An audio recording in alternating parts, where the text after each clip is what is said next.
about the cell phones? Ladies and gentlemen, that was a ruse to take all your attention off something else much, much bigger. That is called the smart meters. They went out and all of a sudden it's a dead issue. Ladies and gentlemen, that is a $2 billion in Bonndoogles.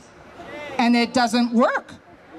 Because even though people have changed to do their laundry at 10 o'clock at night, do their dishes at 10 o'clock at night, their hydro keeps going up. The smart meters do not work. That was under you, Mr. Watson. The smart meters came under you, Mr. Watson. Shame on you. And now, City Hall and all his slate, and you, Mr. Watson, if you get in, want to give us smart water meters. Cash machines! So we don't in a hurry and has to get off to something else, so I'll quickly introduce him and he can take it away while I straighten out my papers. Nick Vandergraat from CFRA. Well, I'm never in too much of a hurry to come by and speak with you folks. It's a pleasure to be here today, and I tell you what, this is the kind of stuff that needs to happen a lot more often and with a lot more people, because Dalton McGuinty and Jim Watson are very much like taking my directions from my son when it comes to going to Tim Hortons and grabbing a quick coffee and an English muffin on the way here this morning. You pull into the parking, you pull into the line. Okay, what do you guys all want? Oh no, we're okay.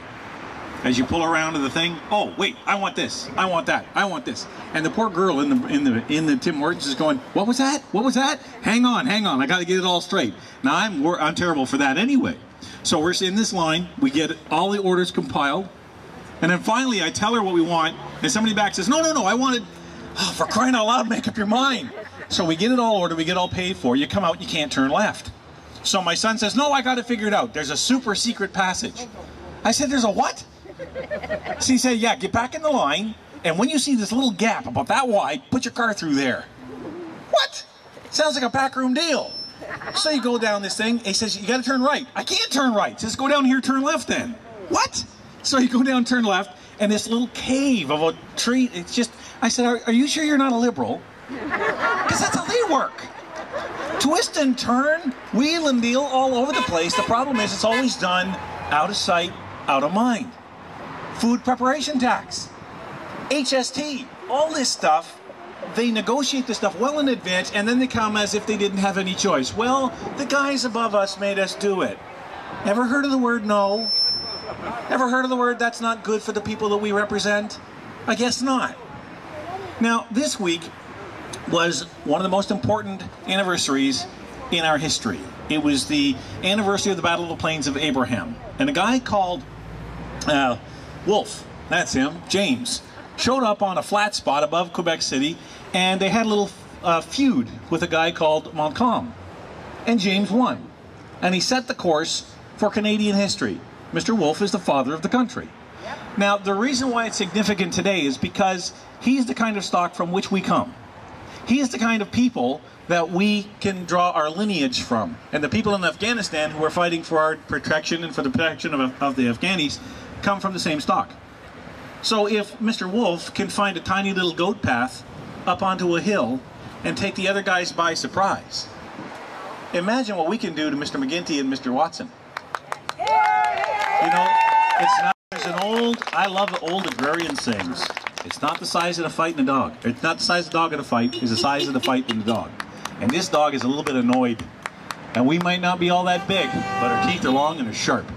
And we have had about enough of being told from on high that cell phones are now the latest craze in education. I mean, I'm sorry. What's he smoking? Distraction! I have a feeling he won't, never mind, we won't go there. Yeah. Anyway, the point is, can you imagine you're a teacher, okay? And, oh, remember, they're going to be used under very strict guidelines. They will not be, yes, they could be a distraction. What do you mean, could be? You just ban them on all the highways because they're a major distraction. People get killed using these things. Don't you think they should pay just a little bit of attention to what the teacher has to say in the classroom? If it's a bad idea on the highway, don't you think it's a bad idea in the classroom? Yeah. How is a teacher supposed to maintain any kind of control when, oh, excuse me, yes, what are you wearing to the dance tonight? Oh, isn't Jimmy to die for? Oh, yes. And then the boys are going, yeah, did you see that one in the back row? Oh, baby. I mean, come on, kids are kids. They're going to manipulate this stuff, and this is the best he can offer us? There was a reason people used to teach their own kids. Homeschooling is the tradition in this country. This idea of public education is relatively new. So as a group, we took all our kids and we said, all right, because we share common values and because at the time they weren't making a big mess of things, we'll allow you to take that responsibility and we'll keep an eye on you. We're talking to the public education system and the Catholic education system. And we turned our children over to them. And over time, we got so busy paying taxes, so busy trying to make ends meet, so busy trying to meet the demands of the environmentalists and the globalists, you name the crowd, all of a sudden they're doing things to our kids we didn't know about and would never agree to. And they wonder why we get upset. Now they come up with cell phones in the classroom. Okay, so if that's what's next? They already tried to take over how we're supposed to educate our kids on bedroom topics a little while ago and don't think that's dead. See, the thing with these liberals is they never quit. They never stop. If you defeat them today, they don't look at it as a defeat. They look at it as a tactical withdrawal. And they go away and they put a new little bow on it and they come back. And they slide it into another piece of legislation when nobody's looking because they're about that thick. And only the first 2 pages actually matter until you get down to page 476,000. And there is that, oh, by the way, teachers are going to have to teach this stuff, stuffed in the back where nobody sees it. And that's the tactic they use over and over and over again because they bury us in legislation knowing we'll never find the really dangerous stuff. It's a problem with ideology.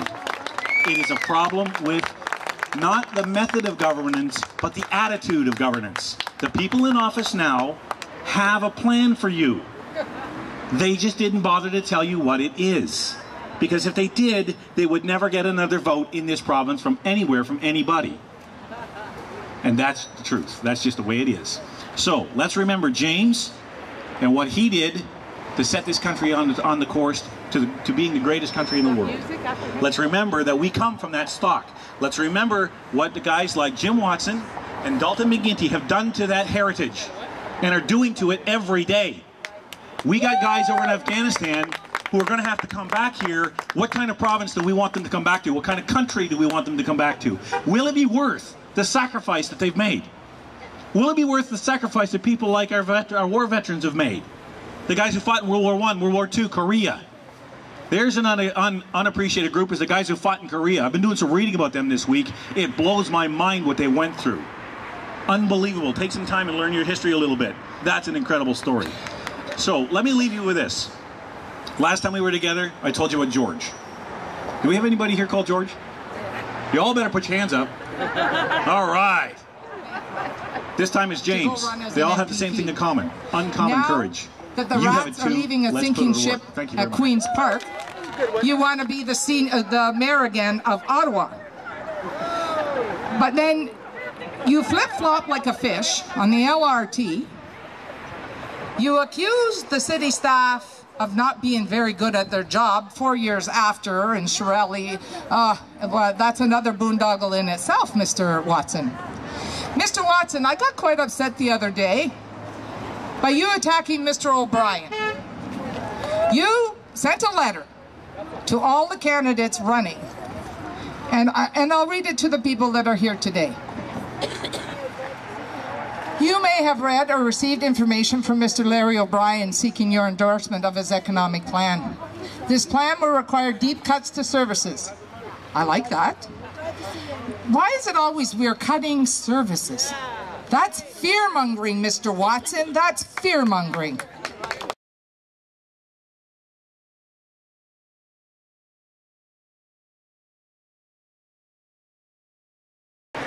We know they don't work now. Well, I decided to speak today to add my voice to that of everybody else that we're fed up with Dalton McGuinty's tax and spend policies, and that we just can't afford it anymore.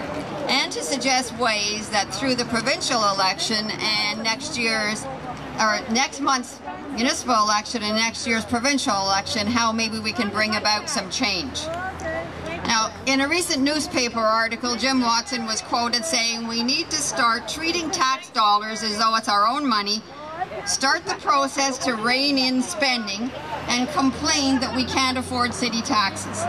Now, he also told the plight of an Ottawa single mother who said she really didn't know if she was going to be able to afford to stay in her own home. And the inference was that this was because of rising city taxes under Larry O'Brien's tenure. Now, I'm not suggesting that we're happy with the city taxes and the hydro and the water, because we're not. They're too high.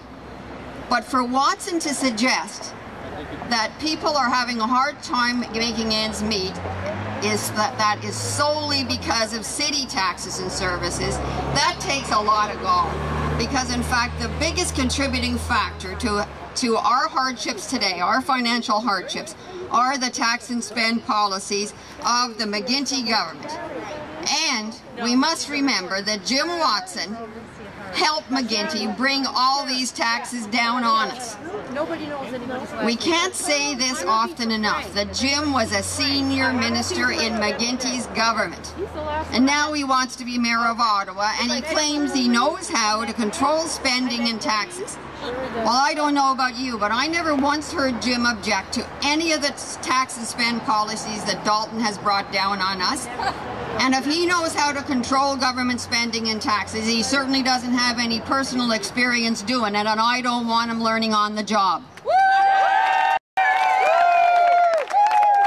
And anyway, as far as I'm concerned, leopards don't usually change their spots. And I know you've heard this list before, but it is worth repeating. Here are some of the taxes and fees that Dalton and Jim Watson brought down on us. The health tax, the eco tax, the disposal fees for electronics and tires, the smart meters, the e-health scandal, the OLG scandal, rising insurance rates, eliminating many health services and drugs previously covered by OHIP, and at the same time giving free needles to illegal drug users while diabetics have to pay for their own. Shame! Hydro costs are skyrocketing, and folks, it's only going to get worse with the smart meters. And let's not forget the hated GST. Remember, Jim and Dalton had a choice, because no matter what politicians tell you, they always have a choice. For example, on the HST, they could have chosen to exempt basic essentials such as hydro, gas, and oil. But did they? No. Because they're trying to squeeze every dollar they can from us for their frivolous pet projects. Now Jim Watson is proposing an integrity plan for Ottawa. Integrity. I guess he's already forgotten that Dalton and his party said they would not raise our taxes. Dalton even went as far as signing a written commitment, a written agreement with the Canadian Taxpayers Federation that he would not do that. Did that stop them? No. They've raised our taxes time and time again, and now we're just supposed to accept during this municipal election that we can accept him at his word. I think not. We can't afford any more of Dalton and his gang, and believe me, Jim Watson was and still is one of Dalton's boys.